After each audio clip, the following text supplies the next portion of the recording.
si Mariang Alimango. Muling isinalaysay ni Thomas Lacson. Iginuhit ni Oni Melare. Isang kawawang dalaga, si Maria. Bata pa siya nang mamatay ang kanyang ina.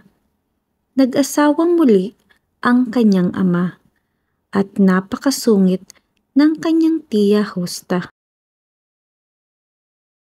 May 2 anak na babae si tiya Justa. Sila ay sina Juanita at Jovita. Mahal na mahal ni tiya Justa ang 2 habang si Maria ay itinatratong parang alila. Kung wala sa kusina ay nasa batis si Maria na naglalaba ng damit ng tiya't 2 kapatid. Umiiyak si Maria nang marinig niya ang isang matamis na tinig. "Sino ka?" tanong niya. "Huwag kang matakot," sabi ng alimango. "Naparito ako para tulungan ka."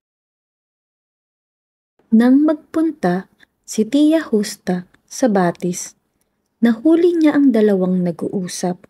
Noon din, hinuli ni tiya Justa ang alimango. "Halika't mas mainam itong iulam." At inutusan niya si Maria na iluto ang alimango.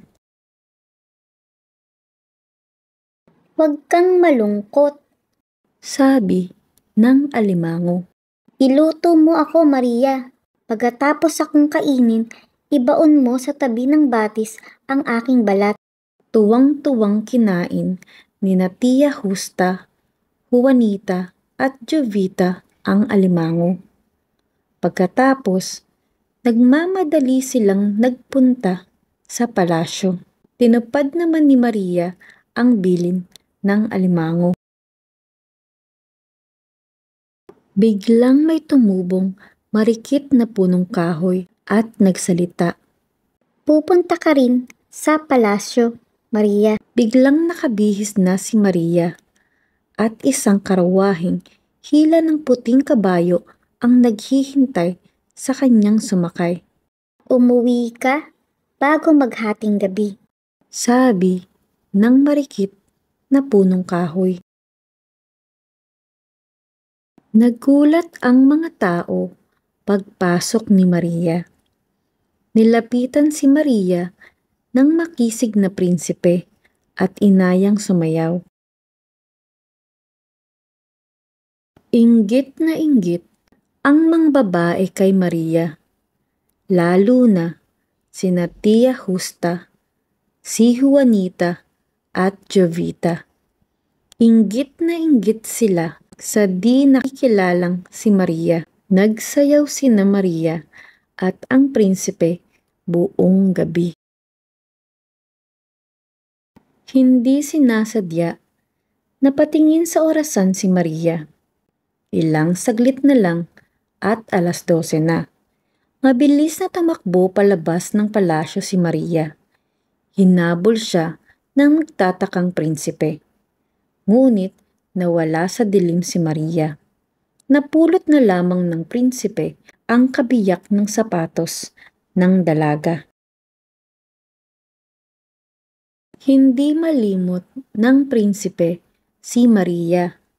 Sa tindi ng lungkot, inutos ng prinsipe na hanapin ang may-ari ng kabiyak na sapatos. Nagpunta sa bahay-bahay ang mga sundalo. Dala ang kabiyak na sapatos na naiwan ni Maria.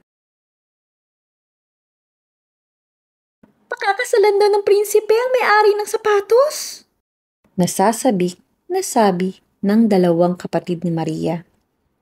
Dumating ang mga sundalo, ngunit hindi magkasya sa sapatos ang malalaking paa ng magkapatid.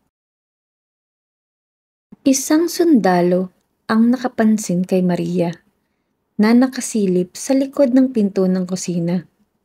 Tinawag niya si Maria para magsukat ng sapatos. Anupat ng isuot ng sapatos ay kasyang-kasya ito sa paa ni Maria.